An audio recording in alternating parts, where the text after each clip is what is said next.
Bien bonjour et bienvenue dans ce nouveau podcast de la chaîne Barocanite. Bienvenue aussi à ceux qui rejoignent la chaîne et qui découvrent mes vidéos. Donc bienvenue, je m'appelle Laurane avec un seul N et je vous parle tricot. Aujourd'hui je vais vous parler même de crochet et je vais même encore plus, attention, vous parler de couture. Ce qui n'arrivera peut-être pas à tous les épisodes, mais en tout cas je suis ravie de vous le dire. Voilà. Donc c'est parti, on va commencer. Je suis également accompagnée de Madeleine qui se trouve derrière moi sur le fauteuil, comme d'habitude, et qui me pousse un petit peu pour que je lui laisse un petit peu plus de place. Mais ça va pas se passer comme ça. Tu peux bâiller autant que tu veux, ça ne se passera pas comme ça. Sans plus tarder, on va commencer. Ça fait bien 3 semaines que je n'ai pas filmé, c'était tout à fait volontaire. C'est même pour ça d'ailleurs que j'évite trop de vous dire qu'on va se retrouver tous les 15 jours et que... tous les week-ends, tous les 15 jours, tout simplement parce que quand je peux pas, quand j'ai pas la possibilité, quand je suis trop fatiguée, quand je suis trop douloureuse aussi, parce que ma maladie me pose parfois beaucoup trop de conditions dans ma vie quotidienne et ça marche aussi pour les podcasts forcément. Je préfère venir quand je suis en mesure de vous parler, c'est mieux, et puis aussi quand j'ai des choses à vous dire et voilà, que je suis ok mentalement pour vous parler. Surtout que là c'est un petit peu compliqué, j'ai pas trop d'idées là pour l'instant dans les prochaines semaines de comment ça va se dérouler parce que au niveau de la fréquence des podcasts, je veux dire, parce que j'ai beaucoup de choses en ce moment, je vous en parle vite fait, c'est pas très intéressant et ça a pas trop de rapport avec le tricot, mais en fait je suis en train d'arrêter mon activité de tatouage. Pour celles qui ne le savaient pas, je suis tatoueuse déclarée, je précise. J'ai mon propre studio de tatouage et donc après 3 ans en tant que tatoueuse et 2 ans installée, j'ai décidé d'arrêter mon activité. Donc c'est-à-dire que je ne serai plus tatoueuse à partir de l'année prochaine.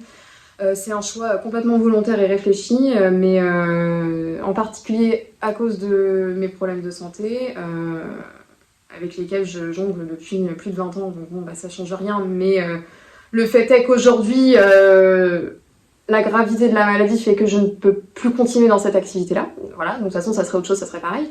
Mais, et aussi, j'arrête pour ma santé mentale qui en prend beaucoup un coup par rapport à l'entrepreneuriat du tatouage. C'est très difficile mentalement et c'est bon, c'est pas des difficultés, je suis pas victime de quelque chose en particulier, c'est juste que mentalement ça prend énormément de place. Les charges sont très lourdes pour un studio que j'ai, effectivement oui, et voilà, je préfère arrêter ça plutôt que que ma santé mentale en prenne un coup et qu'en plus de ça ait des répercussions sur ma santé physique qui n'est déjà pas énorme. Donc si je peux garder un peu de santé mentale, ça serait quand même cool. Et donc c'est vrai que là, le tricot, on a pris un coup aussi. Pendant un moment, j'ai perdu cette envie de castonner en permanence, que j'ai pourtant en permanence, c'est bien, j'ai perdu l'envie, mais ça va revenir, c'est pas grave. C'est pas grave, hein, ce que je vous raconte, tout va bien, c'est pas grave, mais mentalement ça me prend beaucoup d'espace et là en plus le fait de devoir faire des démarches pour arrêter, de devoir annoncer aux clients que je ne les prendrai plus et que c'est terminé, voilà, c'est compliqué. Donc j'avais besoin un petit peu aussi de pas forcément filmer pour m'occuper de tout ça, m'occuper de moi. Et puis ensuite, là je suis très contente de vous retrouver parce qu'en plus de ça, j'ai beaucoup de choses à vous montrer. Donc ça sera un épisode qui sera certainement assez conséquent avec plein de choses à vous montrer. Voilà, mais sinon ça va. Sinon à part ça, ça va. Je voulais vous prévenir que j'allais... là, je filme, on est le 14 novembre. Dans 15 jours aura lieu le festival de filet d'iode à Lesneven dans le Finistère Nord. Et donc je m'y rends. Je m'y rends, aussi incongru que cela puisse paraître. Je vais m'y rendre volontairement à Lesneven pour aller à ce festival. C'est la première fois que j'y vais. Donc je suis très contente, très ravie. Et ça me remonte beaucoup le moral parce que je vais rencontrer d'autres gens, je vais discuter de ce que j'aime le plus faire dans la vie, et une des choses que je préfère le plus faire dans la vie, parce que j'ai d'autres passions, mais je suis contente. Donc ça me remonte beaucoup le moral, et je suis contente de le dire aussi, et puis voilà, donc je serai le 30 novembre, moi j'y serai le dimanche à Lesneven, donc voilà, j'ai vraiment hâte, et puis j'ai aussi retrouvé d'autres tricopines que je connais bien, et ça va être super, voilà. Donc sans plus tarder, je vais faire un point design. D'abord, pour commencer, on va parler de design parce que j'ai 2 trucs à vous dire. Premièrement, il y a 4 jours, donc le 10 novembre, est sorti le châle Aubépine dont je vous ai déjà parlé dans les épisodes précédents, donc je vais pas revenir tout à fait dessus, mais je voulais quand même vous annoncer sa sortie si par hasard vous l'aviez loupé. Hop, voilà. Le châle Aubépine qui est un châle à un écheveau de 100 grammes plus un autre de 50 grammes, ce qui fait que c'est cool si vous avez un écheveau solitaire et que vous avez également un reste de 100 grammes ou une pelote de 50 grammes, un reste de 50 grammes et une pelote de 50 grammes. Et ben voilà, ça peut passer là-dedans, c'est nickel. J'ai même eu des retours des testeuses qui m'ont dit que la couleur contrastante là, qui utilisait 50 grammes, ça pouvait même passer à moins de 50 grammes. Donc vous voyez, c'est quand même assez avantageux. C'est un châle en point mousse avec des rayures, de la brioche. On a de la brioche inversée et toute une section de point mousse encore à nouveau. Ah oui, j'avais oublié, on a des petits trous juste ici qui font un petit effet ajouré qui est ma foi sympathique. On retrouve également l'effet ajouré sur la torsade centrale.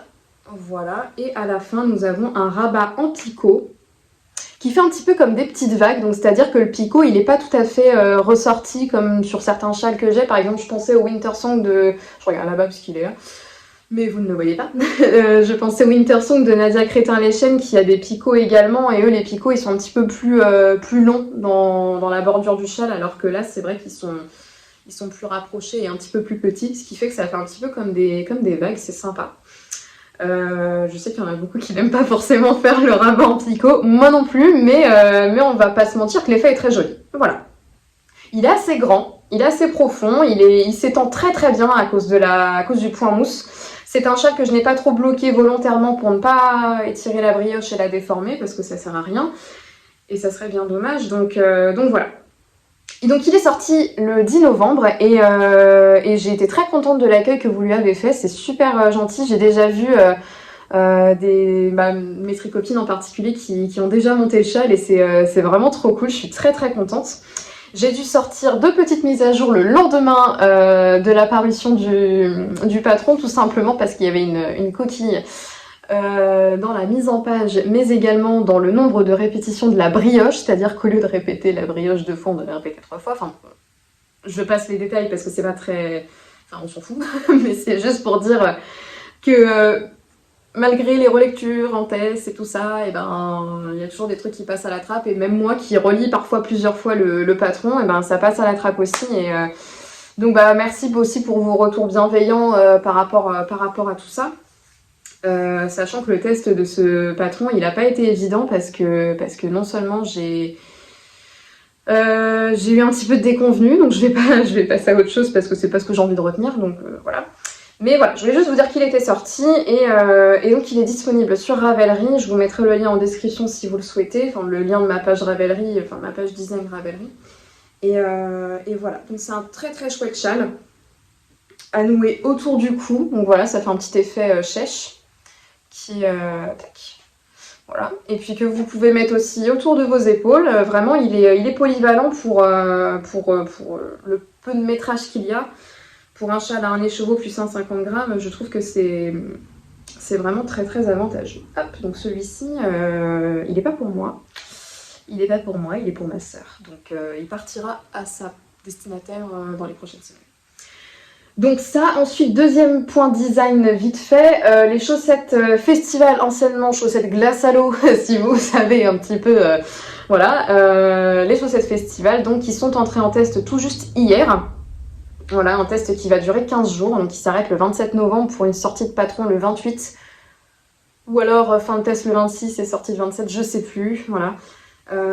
Voici donc la dernière fois que j'étais venue vous voir, je n'avais pas terminé la deuxième chaussette. Maintenant cette chaussette elle est juste ici et vous voyez que je n'ai pas utilisé le même contrastant que ici ni que sur celle-ci, tout simplement parce que je n'avais plus de laine et c'est pas le but de toute manière de faire la même couleur sur tout le long de la chaussette, hein, c'est pas le but, pour les rayures en tout cas.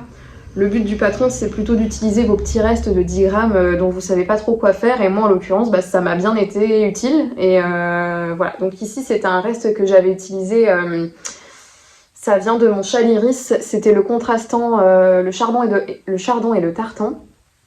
Le coloris principal, c'est de la pastèque de Charlie Popette que j'avais acheté au festival Berry Broadland en juillet et elle était super gentille, Gwen. Même son ami, il était vraiment très très gentil. Enfin, on a discuté un petit peu, c'est des gens qui sont très cool.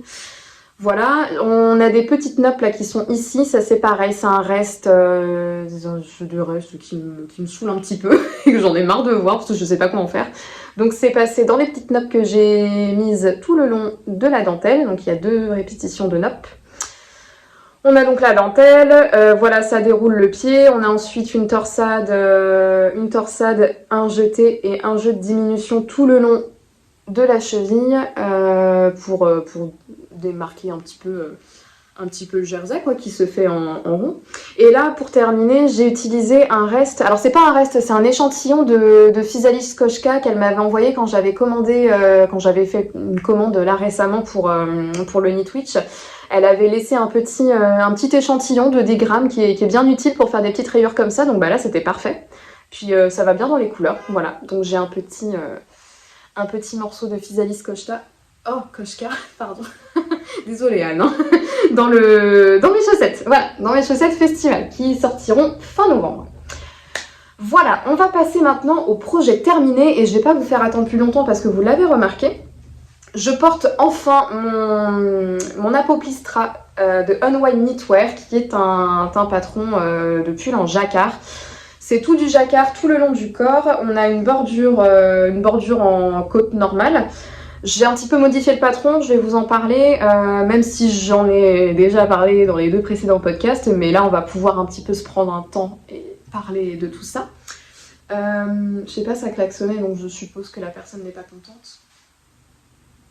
Je pense qu'elle n'est pas contente. Juste pour les coloris vite fait, j'utilise de la boucle laine, donc c'est de la laine rustique. Elle est sèche, mais elle pique pas du tout.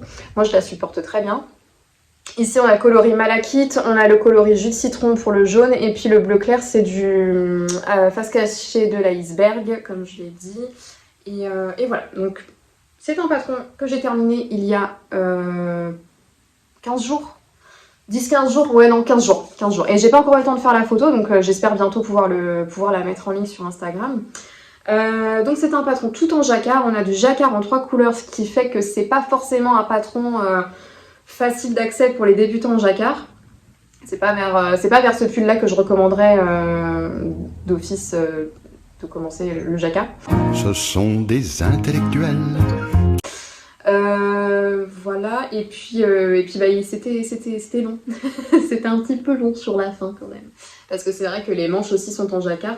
Alors, de manière tout à fait personnelle, j'ai volontairement raccourci le corps parce qu'en fait le jacquard il continuait encore un petit peu. Je me suis arrêtée, il y avait une 60aine de rangs de jacquard et moi je me suis arrêtée vers les 45. Tout simplement parce que quand j'ai essayé le pull, la taille me convenait. J'ai pas envie d'un pull trop long, ça m'intéresse pas. Donc j'ai arrêté au rang qui me convenait, puis j'ai fait des longues côtes hop là, en jersey.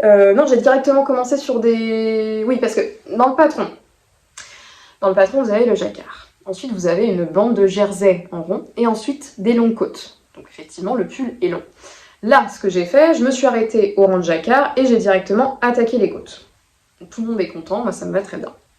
Pour les manches, j'ai refait exactement la même chose, je me suis arrêtée au même rang de jacquard que mon corps pour que ça fasse un rappel. Ensuite, bah là j'ai fait comme le patron, c'est-à-dire que j'ai fait ma bande de jersey en droit et directement je suis passée aux côtes. Et par contre, j'ai changé le rythme des diminutions parce qu'il me satisfaisait pas trop. Donc voilà, pour que ça me plaise mieux, j'ai modifié le rythme des diminutions. J'ai fait effectivement aussi des diminutions dans les côtes parce que je voulais arriver au nombre de mailles qui me plaisait mieux au niveau du poignet. Voilà, donc c'est un pull aussi en raglan. Voilà, je sais pas si je vous en avais parlé, mais voilà, on a 4 raglans, 2 de chaque côté. C'est un chouette patron. Franchement, c'est une belle pièce à avoir dans son armoire. Je suis très contente d'avoir ce pull, même si oui, bah, c'est long, ça prend du temps. Hein, c'est pas quelque chose que vous faites en...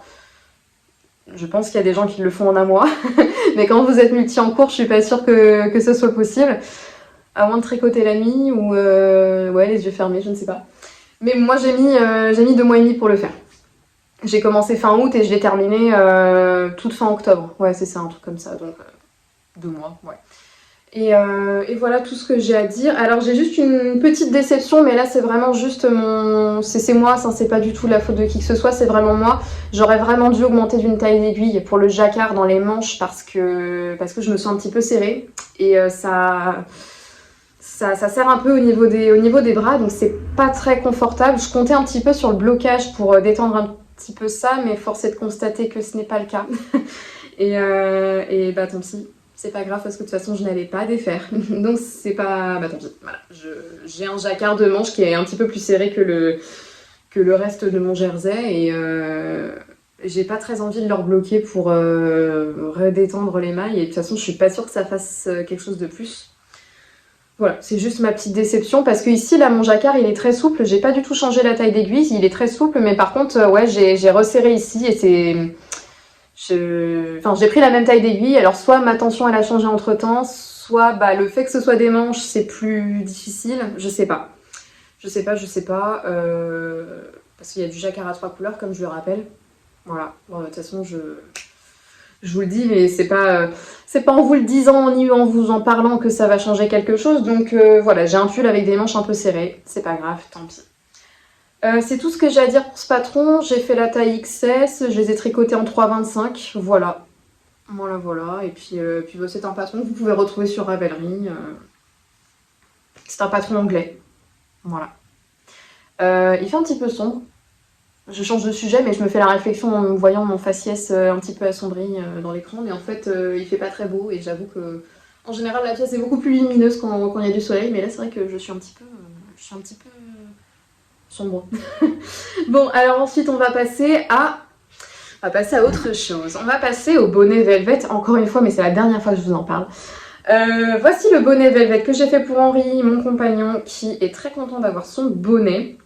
Et nous avons fait une photo bien kitsch avec nos deux bonnets Velvet, parce qu'en fait, c'est un matchy-matchy que nous avons en commun. Et voilà, donc j'ai fait exactement la même taille que moi, parce que Henri, il a un tour de tête complètement normal et c'est moi en fait qui suis plus gênée par mon tour de tête sur ce bonnet-là parce qu'en fait j'aurais dû faire la taille ado comme je vous l'avais dit la dernière fois. Si je devais le refaire pour moi, je referai une taille en dessous parce que il baille, non il baille pas, mais c'est juste qu'il glisse un petit peu à l'arrière de ma tête. C'est pas gênant, c'est pas grave. C'est juste que si ça avait été un poil plus petit, ça aurait été encore plus confortable. Mais c'est pas grave, tant pis. Donc là je lui ai fait exactement la même taille que la mienne. La même taille que mon bonnet, je veux dire, que le mien du coup, et voilà, donc il est top. C'est le coloris Lacer de Bulbe Bizarre, c'est Henri qui l'a choisi, et donc je rappelle que c'est le bonnet Velvet de Loli Lafay, qui est vraiment, il est vraiment trop bien, il se fait très rapidement, c'est le point Velvet, là, le point de cœur, il rythme vraiment bien l'avancée du bonnet, ce qui fait qu'on s'ennuie pas, et il est assez reposant. Bon, j'irai peut-être pas jusqu'à dire que c'est zéro cerveau, parce que la définition du zéro cerveau, en général, c'est juste du jersey au kilomètre. Là, c'est pas le cas. Mais ce que je veux dire, c'est que vous pouvez... Enfin, moi, j'ai trouvé que c'était très facile de l'emmener dans des endroits où on est souvent sollicité, comme les bars, les cafés, les restaurants, quand vous êtes en discussion avec des gens, voilà. Ça reste assez jouable de le faire. Le seul moment où j'ai dû regarder le tricot, c'était vraiment quand je piquais dans la maille du dessous pour pouvoir ressortir le fil et faire le motif. Le reste, après, c'est soit des mailles lissées, soit des mailles tricotées, donc voilà. Alors Henri, il veut pas de pompons. Je lui ai redemandé, je lui ai dit « Mais t'es sûre que tu veux pas de pompons alors ?» Il me fait « Mais non, parce qu'en fait, je trouve que... Bon, il est beau ton bonnet, mais ça fait un peu comme si t'allais au ski. Enfin, moi, je trouve pas que j'ai l'impression d'aller... Je vais pas au ski, quoi, quand je le mets, je pense pas. Enfin, je pense pas ressembler à une skieuse. Non, je pense pas. Donc, visiblement, lui, il est plus... il trouve qu'il fait moins skieur en ne mettant pas de bonnet. Voilà. Donc, on n'est pas complètement matchy-matchy, mais bon, c'est pas grave. C'est pas grave, je vais pas le forcer à mettre un pompon s'il veut pas. En tout cas, il est très content. Il est toujours pas paumé, donc ça, c'est un grand exploit aussi. De toute façon, le seul moment où il l'a mis, c'était pour faire la photo, parce qu'en fait, il fait assez chaud en ce moment. Il fait 19 degrés, ce qui est quand même assez exceptionnel. Donc évidemment, on met pas trop de bonnet. Enfin, même moi, le matin, quand je sors Madeleine, je ne mets pas de bonnet pour l'instant. Voilou. Projet terminé numéro numéro 2, je vais vous parler de crochet. Maintenant, je vais vous parler de crochet et je vais vous reparler du Knitwich, la compétition à laquelle j'ai participé depuis le mois de septembre et qui s'est arrêtée tout juste l'année dernière, mais non, pas du tout, la semaine dernière. Il y a tout juste une semaine, en fait, ça s'est terminé. Donc le Knitwich, je le redis, c'est une compétition de tricot, de crochet, de filage et de micro-crochet autour de la fantaisie. C'est pas la première édition à laquelle je participe, j'ai déjà participé l'année dernière et l'année d'avant, et peut-être que vous connaissiez déjà parce qu'avant ça s'appelait le Knitwich, hein, je refais l'historique comme ça vite fait, mais en fait vous en avez peut-être déjà entendu parler de par la vidéo que j'avais faite il y a quelques semaines. Avant ça s'appelait le Knitwich et c'était exclusivement autour du domaine d'Harry Potter. Cette année, l'association Anguille Ton Fil, donc celle qui organise la compétition, cette année l'association a décidé dans le but de se séparer un petit peu des propos qui ont été dits par J.K. Rowling, je vous repasse pas un petit peu le topo, mais de façon à se distinguer de ce qui s'est passé, l'association a décidé de s'ouvrir un petit peu plus à la fantasy, à la science-fiction, etc. etc. Donc c'est très bien, parce que comme ça fait encore plus de modèles de tricot que l'on peut faire pour faire gagner son équipe et remporter des bonus. Je le redis vite fait, en fait, le but c'est de se mettre dans des équipes que l'on choisit, et il faut tricoter le plus de mètres possible, ou crocheter, ou filer, ou que sais-je, le plus de mètres possible afin de faire gagner son équipe. Vous avez des bonus, vous gagnez des bonus si vous tricotez un patron qui a un rapport avec la science-fiction, ou si vous participez à l'événement qui est organisé durant le concours, la compétition.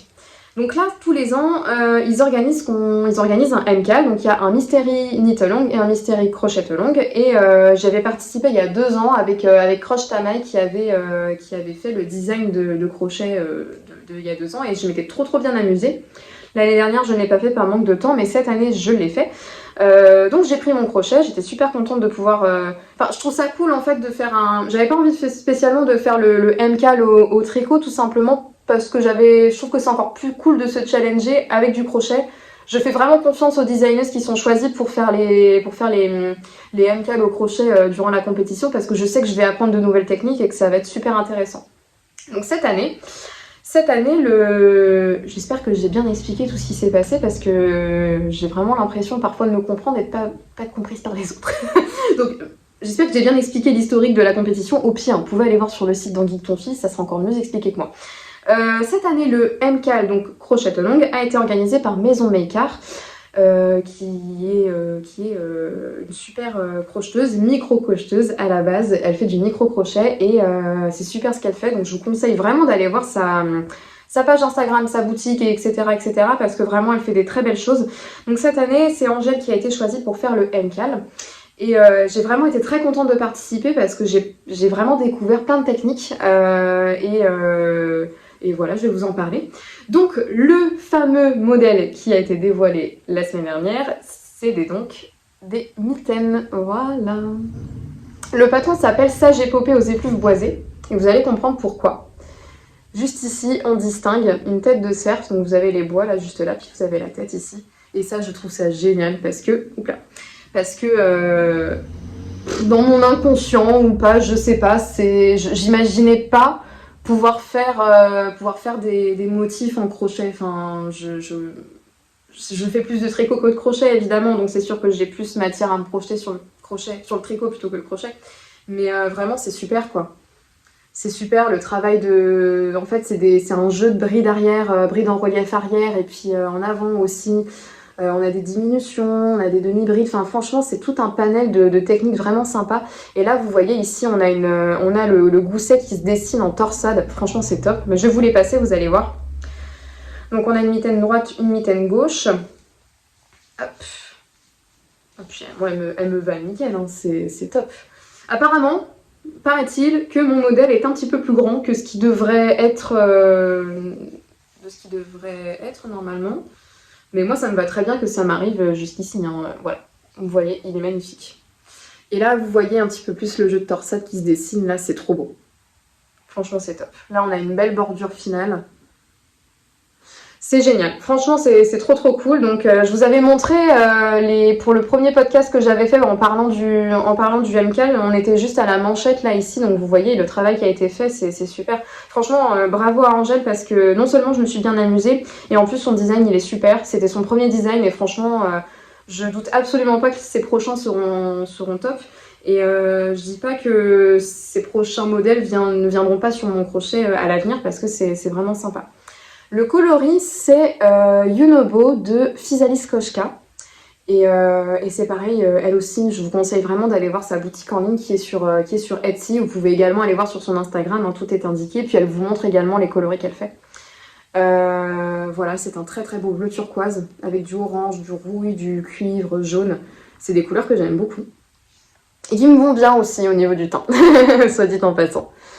Voilà, et il y a de la Stellina dorée. Et ça, c'est trop cool parce que... Non, elle est pas dorée. Non, si, elle est dorée. Elle est dorée, la Stellina? Anne, est-ce que tu peux me répondre? Je ne sais pas. Je crois qu'elle est dorée, la Stellina. Et en tout cas, c'est vraiment très chouette. Hein. C'est super beau. Donc, je suis toute joie d'avoir participé à ce MCAL et c'est cool. On continue sur le crochet. Là je vous parle, alors celui-là je l'ai terminé il y a 2 semaines et en fait j'ai oublié de vous le montrer et puis non je l'ai terminé même avant le précédent podcast et j'ai oublié de vous le montrer, donc j'ai fait un petit cocker.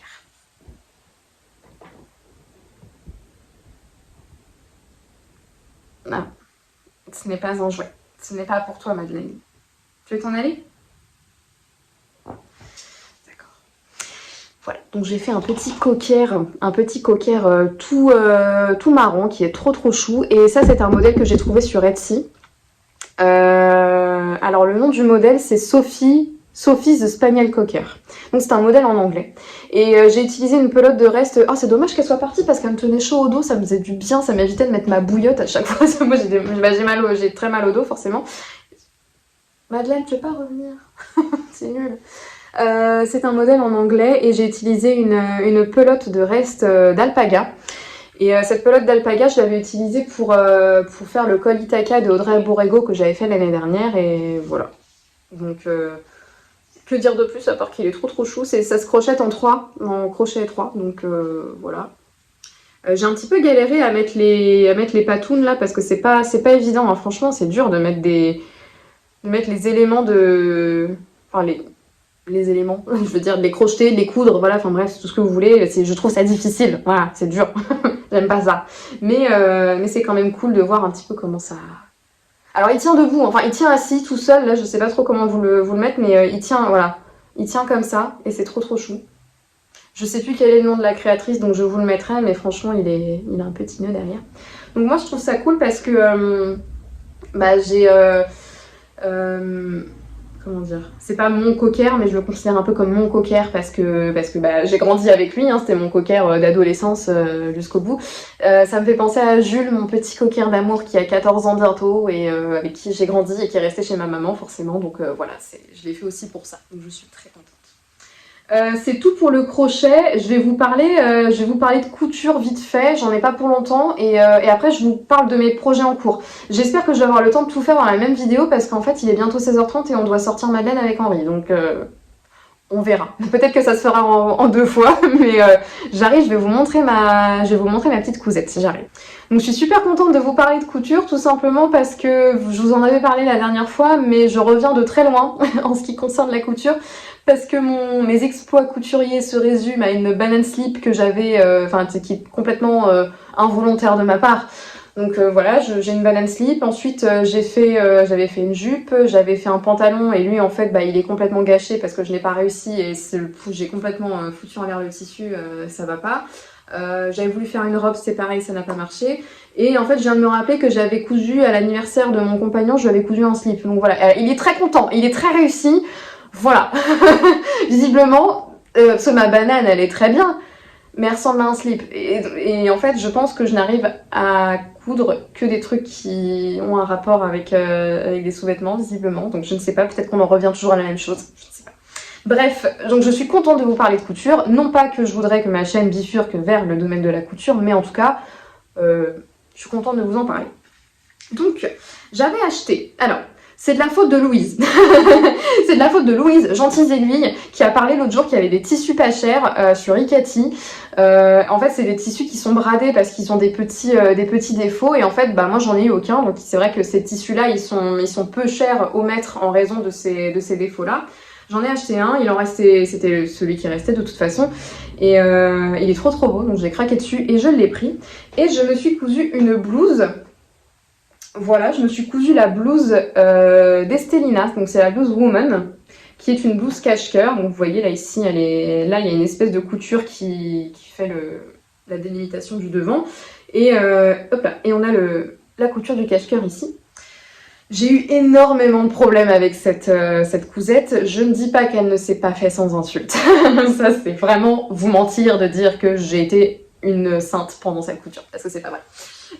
En fait, j'ai eu plein de problèmes, mais ça, c'est... Bah tant pis, après tout, je suis quand même contente de mon objet fini, mais par contre, il y a plein de choses que je voudrais vous dire. Première chose qui ne va pas, en fait, je me suis complètement plantée dans la couture du dos.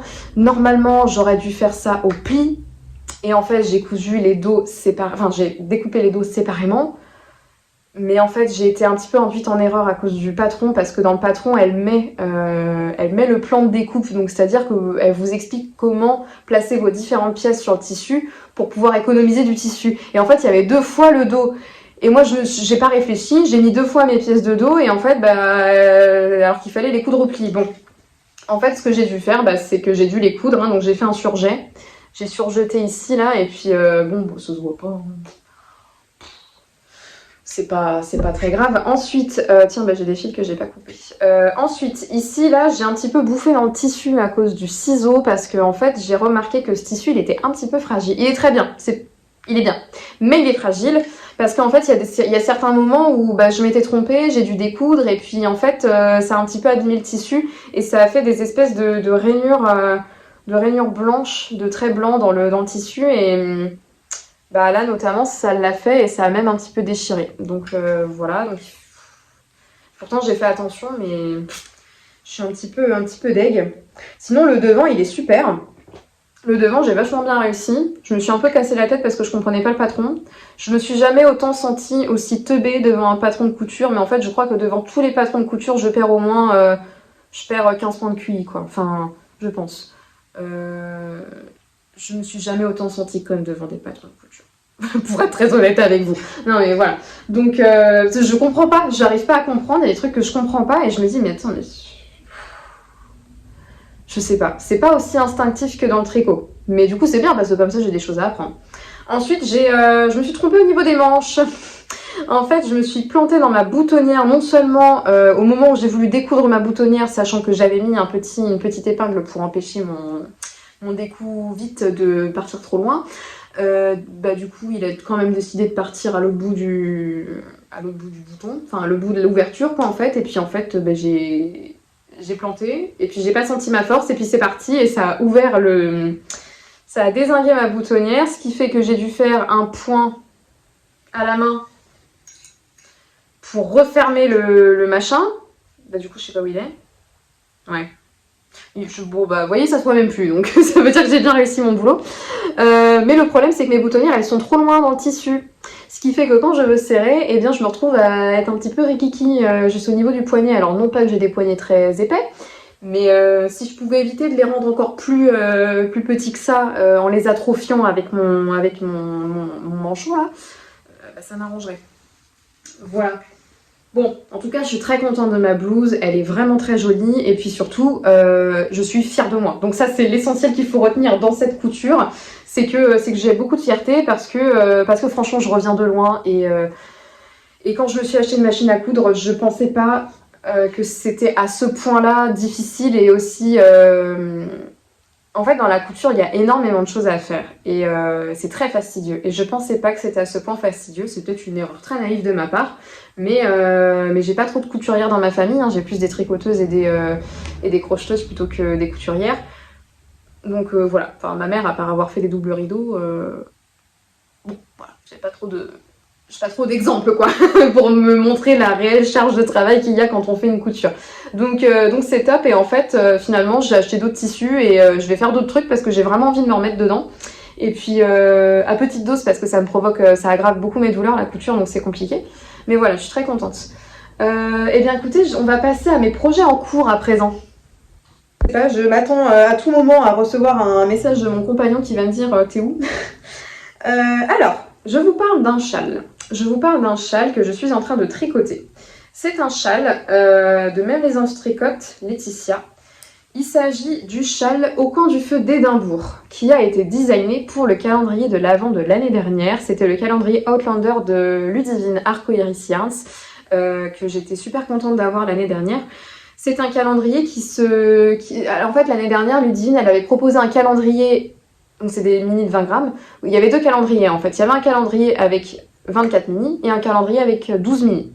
Donc, moi j'ai pris la version 12 mini, ce qui fait qu'on avait un mini de 20 grammes tous les 2 jours, donc le 1, le 3, le 5, etc., jusqu'au 24, ou 25, je sais plus. 24, bah maintenant 25 du coup.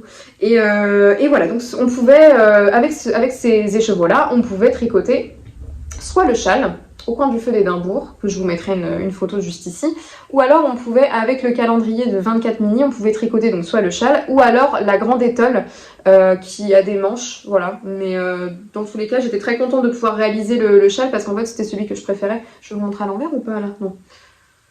Donc vous l'avez remarqué, c'est un fade. C'est un fade, je vais vous montrer un petit peu les écheveaux. Je les bobine par 4-5 parce qu'en fait je déteste bobiner les écheveaux. En fait je déteste le bobinage, je déteste l'étape du bobinage. C'est vraiment un truc qui m'angoisse de manière terrifiante. J'adore les écheveaux, j'adore le format des écheveaux, c'est très beau. Mais bobiner ça m'angoisse. Donc je les bobine à petite dose parce que je retarde absolument ce moment et là il va falloir que je bobine. Donc ceux-là c'est ceux que j'ai utilisés. Je vais pas vous reciter tous les noms des écheveaux parce que je me souviens pas, je me souviens juste que le premier c'était Rendal, donc le nom du méchant dans la saison 1. Voilà. Et ben je vais vous montrer tout de suite, enfin j'arrive, je vous montre juste le reste des écheveaux, j'arrive. Voici dans quoi j'ai mis mes écheveaux de calendrier de l'Avent, ils étaient tous là-dedans et ça faisait un bouquet d'écheveaux qui était trop chouette. Dans un pot à lait qui m'a été offert par ma maman, parce que j'en cherchais un. Passion brocante et tout ça. Voici le reste des écheveaux que je dois bobiner. Donc hop, si je vous les sors, tac. On est sur tout ça. Voilà. Et ici on a, il y en a un qui est tombé forcément. Ici on a un écheveau de 50 grammes qui va permettre de faire la bordure. Voilà. Donc vous le voyez là, c'est tout un fade. Je vais récupérer celui qui est tombé. Hop là. Vous voyez, on a tout un fade qui est, c'est vraiment, il est trop beau, hein, il est magnifique. Et moi j'ai un coup de cœur pour cette couleur-là, le bleu turquoise avec du marron et tout, c'est magnifique. J'aime beaucoup aussi celui-ci. Je me demande si c'est pas le coloris Brianna ou Jenny, je sais plus, enfin c'est un rapport je crois, mais il est vraiment très beau celui-là. Ou alors c'est peut-être celui-là Jenny, ah je sais plus. Je sais plus parce que c'est pas facile de se... Ouais, puis moi, comme une turbo teubée, j'avais pas gardé les noms donc des écheveaux. Donc en fait, je savais plus quel jour correspondait à quel écheveau et c'était un peu naze, quoi. Donc, c'est un peu débile de ma part, mais c'est pas grave. On a l'habitude. Et voilà, donc je vais devoir bientôt bobiner mes écheveaux parce que j'en ai bientôt plus. Alors, pour en revenir aux caractéristiques du patron, c'est un châle triangulaire. Je sais pas si vous connaissez un petit peu la manière de designer de Laetitia, mais moi en fait ça me rappelle le châle Home Sweet Home, la manière dont il est designé. Le châle Home Sweet Home de Laetitia, en fait on commence par un triangle asymétrique et après on vient relever des mailles le long droit et le long gauche pour faire la bordure en fait, et donc ça fait un triangle. Et le Home Sweet Home, je l'avais fait pour Henri pour l'année dernière pour son Noël, et là en fait c'est exactement la même construction. On fait un triangle asymétrique et puis vous voyez en fait si je le prends comme ça, on fait un triangle asymétrique et bon là ça déconne un peu là. Et en fait après on va relever des mailles le long de l'aile droite et de l'aile gauche et puis on fait la bordure. Donc c'est un châle avec 3 techniques en tout, j'ai compté. On a du point mousse. Hop là. On a du point mousse ici, là, entre chaque section en fait on a du point mousse. On a de la brioche et on a de la dentelle. Voilà, là on voit mieux je crois, ouais. On a la brioche, on a la dentelle. Hop, et là je suis sur la partie de brioche actuellement. Donc on alterne ça tout le long du châle, jusqu'à la bordure où là c'est plus des côtes anglaises ou de la brioche, enfin c'est l'un ou l'autre, je sais plus trop. Ce qui fait que c'est un châle qui est vraiment très agréable à faire, dans le sens où on peut facilement avoir des moments de repos, des moments de répit, où c'est assez zéro cerveau. Sachant que la dentelle, elle est vraiment pas difficile. La dentelle, c'est une dentelle des plus basiques du monde, mais elle a fait beaucoup d'effets, elle est très sympa. Voilà. Et la brioche, c'est que de la brioche droite. Donc, ça reste accessible, c'est cool. Il y a juste une augmentation à faire le long du châle, mais ça, voilà, ça se fait de manière très fluide. Voilà. Donc, alors, mon objectif, c'est de le terminer pour le 30 novembre pour 2 filets d'iode, parce que j'ai vraiment envie de le mettre. Alors, ça, je veux le mettre. Ça, je veux la mettre le jour de 2 filets d'iode, parce que je veux pas mettre depuis le tricoté, parce qu'en fait, je me suis rendu compte qu'en salon, j'avais beaucoup trop chaud. Il fait vraiment trop chaud dans les salons, donc autant être dans un truc confortable, quitte à avoir un très beau châle pour aller avec, et j'aimerais bien terminer ce châle-là. Donc si vous me voyez à 2 filets d'iode, outre le fait que je suis en fauteuil roulant, vous me reconnaîtrez certainement aussi avec la chemise plus le châle. J'espère vraiment le terminer parce que bah voilà. Donc c'est mon petit défi du mois de novembre. Je l'ai commencé tout début novembre, j'ai dû le commencer le 2. Et voilà, j'avais trop envie de le faire parce que c'est un châle qui est assez réconfortant, en plus du nom, au coin du feu d'Édimbourg, je trouve ça sympa. Et voilà, donc c'est cool. C'est cool. J'ai pris exactement les mêmes aiguilles que recommandées dans le patron, c'est du 3,5. Et j'ai mis les petits stoppers de mailles que j'avais eu dans les laines que ma soeur m'avait offertes quand elle est partie en Écosse. Donc dans les laines qu'elle a achetées, il y avait ça qui avait été mis avec. Donc c'est un petit pull écossais. Trop mignon. Trop mignon. Voilà. Hop. Je rembobine tout ça parce qu'effectivement on est toujours sur 2 couleurs. Vu que c'est un fade, on alterne, donc ça c'est pareil, c'est très simple, hein. Il suffit juste de suivre les indications du patron pour alterner les couleurs. Hop là. Ensuite, bon allez, ça m'énerve un petit peu, je crois que je vais ranger ça plus tard. Ensuite, deuxième ouvrage en cours, je vais vous parler d'une paire de chaussettes. Alors ça va pas vous étonner plus que ça au niveau des coloris. Alors, donc il s'agit de la chaussette Ceres de In a Panda's World de Mélina Ami. C'est la chaussette Ceres que je vais essayer de prendre dans le bon sens. Oui, alors en fait, comme j'ai le petit stop, c'est compliqué. Attendez, ne quittez pas. Merde, je perds des mailles, ça commence bien. Mais en fait, ouais, voilà, ça y est, c'est bon. Non, parce qu'en fait, j'aurais dû tricoter jusqu'au bout, quitte à terminer le rond, quoi. Voilà.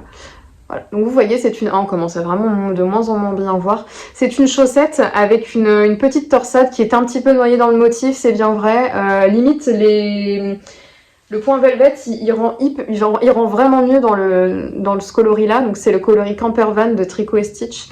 Il rend beaucoup mieux dans ce coloris-là. Dans ce point-là, pardon, plutôt que dans une torsade toute simple. Mais c'est pas grave, je m'en fiche, je m'en fiche. En fait, je vais vous expliquer pourquoi j'ai choisi ce coloris-là. C'est parce qu'en fait, comme j'ai les restes de Lacer, de Bulbe Bizarre et de Campervan de Tricot et Stitch, je me suis dit, bah tiens, je vais aller dans le kitsch absolu.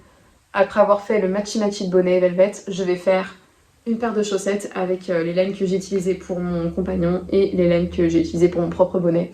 Sachant qu'on a le même. Ça va loin. Donc c'est juste une petite paire de chaussettes avec des restes. On a la petite pointe contrastante avec la serre. Je fais le pied en Campervan. Je vais faire le talon contrasté, pareil, la serre et continuer. Et je vais faire la même chose sur l'autre chaussette, mais en alterné, quoi. Donc c'est-à-dire que le pied, ça sera la serre, la pointe, ça sera Campervan. Vous avez compris le truc, je vais pas épiloguer. C'est une chaussette qui se commence par la pointe, donc on commence par un montage, un Turkish Caston. Moi je le fais avec mes aiguilles double pointe, mes Crazy Trio de Hadi, donc voilà, ça se fait trop bien. Et ça m'arrangeait bien de faire ce modèle-là en commençant par la pointe, parce que comme c'est des restes, je sais pas jusqu'où je peux aller, donc je pense pas pouvoir je ne pense pas pouvoir faire une longue tige, ce qui fait que je préfère commencer par la pointe afin de savoir où est-ce que je peux m'arrêter correctement. Voilà. J'ai déjà fait ce modèle il y a bientôt 2 ans pour ma sœur. C'était un cadeau que je lui avais fait comme ça et je l'avais fait en 1000 coloris de Languien. Je vous mettrai la photo ici, si j'ai la photo, parce que peut-être que je ne l'ai plus. Voilà, donc juste ici, il me reste ça comme reste. Je fais un 38, mais en fait, mes chaussettes, j'aime vraiment qu'elles soient serrées, en fait. En fait, j'ai des chevilles très fines, ce qui fait que je fais toujours du 56 mailles, mais en plus de ça, j'aime bien avoir une aisance très négative dans mes chaussettes, donc voilà, je fais en sorte que ça soit le plus petit possible, et le plus supportable pour moi, bien sûr, pour avoir des chaussettes qui me vont très bien et qui me glissent pas, qui baillent pas à l'arrière, qui baillent pas non plus sur les côtés. Donc moi ça m'arrange très bien et c'est parfait. Voilà, je les tricote en 2,25. Donc c'est cool et c'est parfait pour les moments zéro cerveau parce que la torsade se retient très facilement et c'est une fois tous les 2 rangs, donc ça se fait très vite et très bien. Dernier ouvrage que je vous présente. Donc vous avez vu la laine la dernière fois, je vous l'ai présenté. Il s'agit de l'Alchemist Sleepover que j'ai donc bien commencé, bien avancé également. Hop là, je me fais agresser par mon aiguille qui n'a pas son petit marqueur. Pourquoi? Je ne sais pas. Voilà, donc j'ai bien avancé. J'ai bien avancé, je vous avais montré les laines la dernière fois. C'était des laines que j'avais achetées à la mercerie de Munich, dit mercerie. Ici on a le dos. Voilà. Et là, je commence à faire le demi-devant gauche qui se fait... là, je suis sur la phase d'augmentation. Enfin, j'ai fini les augmentations. Je dois juste faire les augmentations pour les aisselles. Et puis après, je reprends des mailles... je remonte des mailles sur le côté droit. Je refais exactement la même chose que ce côté-là. Et puis ensuite, il suffit de joindre les 2 bouts et de continuer à tricoter en jersey endroit et en vert aussi parce que c'est en aller-retour. Parce qu'en fait, ça fait comme un tablier en fait et vous êtes noué par 2 I-cords qui se rejoignent au niveau des hanches. Voilà, donc il est trop bien, il est vraiment bien. Alors c'est curieux parce que je pensais vraiment m'ennuyer, c'est de l'aller-retour, j'aime pas trop ça. Et je vais allumer la lumière parce que là je pense qu'on est en train de se barrer dans les tréfonds de la luminosité qui n'existe plus. Voilà, je pense qu'on est mieux. Je regrette de ne pas l'avoir fait plus tôt, excusez-moi. Je sais plus ce que je disais. Oui, ça m'étonne d'apprécier ce patron parce que comme c'est de l'aller-retour, moi ça a tendance un petit peu à me saouler. Parce que c'est du jersey en fait, on ne fait que ça. On ne fait vraiment que ça pendant la partie du corps. Mais en fait ça me va bien parce que ça monte vite et puis je peux l'emmener en voiture, je peux l'emmener partout et du coup je vois pas le temps passer et ça se fait très vite, hein, franchement, voilà. Donc moi j'ai vraiment pas été jusqu'au bout de la taille qui était demandée par le patron, j'ai fait 10 cm de moins parce que je trouvais que le pull en lui-même, enfin le sleepover était beaucoup trop court, enfin non, beaucoup trop long que ce que moi je voulais. Donc j'ai raccourci et ça me va très bien. Franchement il me va très bien, il descend en dessous de la ceinture et ça me va nickel. Voilà, il est d'une douceur absolue, c'est trop cool. Il y a une erreur dans le patron. Je sais pas si ça a été remonté ou pas, ça m'étonne. Moi je tricote en 4,5. C'est ce qui est recommandé dans la fiche Ravelry. Par contre, dans le patron, c'est marqué 4,75 ou 4,25, je sais plus l'un ou l'autre. Mais il y a une erreur dans la taille d'aiguille. Voilà. Et c'est tout ce que j'ai à vous dire. C'est des petits marqueurs, si je vous parle des marqueurs, c'est des marqueurs de crochet, de croche à maille, de Emily. Voilà, le petit prince. Qui sont vraiment sympas. C'est également au niveau des laines, je vous le rappelle, alors j'utilise un mohair avec une single, donc je tiens le fil en double. J'ai un mohair de Cocon Yarn, K-O-K-O-N, et ça s'appelle Metropolis by Night. J'ai également la single, c'est de la Life in the Long Grass, et je ne connais plus le coloris parce qu'en fait, déjà j'ai oublié, et puis mon étiquette est à l'intérieur de mon cake et je n'ai vraiment pas envie de défaire l'étiquette qui est dedans parce que c'est vraiment la merde. Donc je ne le ferai pas. Hop là, cela dit, oui j'ai plus de fil parce que j'ai coupé le fil hier pour faire le demi-devant droit. Je parle un peu vite. Je parle un peu vite parce que je suis stressée par le temps. Voilà. Tac. En fait, les deux ensemble sont magnifiques. Ici, on a vraiment en fait, il est contrasté, il est très chamarré, hein, cet écheveau-là, alors que celui-ci, il est légèrement nuancé. En fait, on a un voile de vert qui se place sur le bleu pétrole, et c'est trop ce que j'adore. C'est vraiment les couleurs que j'aime, ça me va très bien. Pour les rousses, ça va très bien. Et ça fait même un petit peu couleur pan, je trouve. Voilà. Et il est vraiment très doux ce mohair. Il est excellent. Excellent, excellent.